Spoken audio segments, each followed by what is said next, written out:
tutorial, we're going to tackle a common issue you might face while accessing or browsing the web, the dreaded access denied error. Let's get started. First off, what does this error mean? The access denied message typically indicates that your browser is trying to access a web page or resource that you don't have permission to view.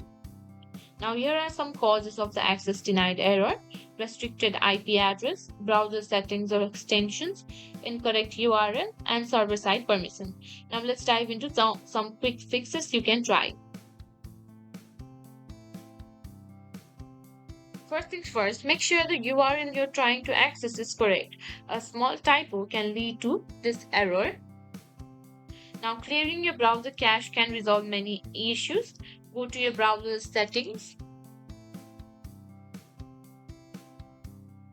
Find the privacy section and clear your cache. Like this. Now, sometimes extension can block access. Disable them one by one. And those are some quick fixes on how to fix the dreaded access denied option. If you found this video helpful, don't forget to like, share, and subscribe to our channel.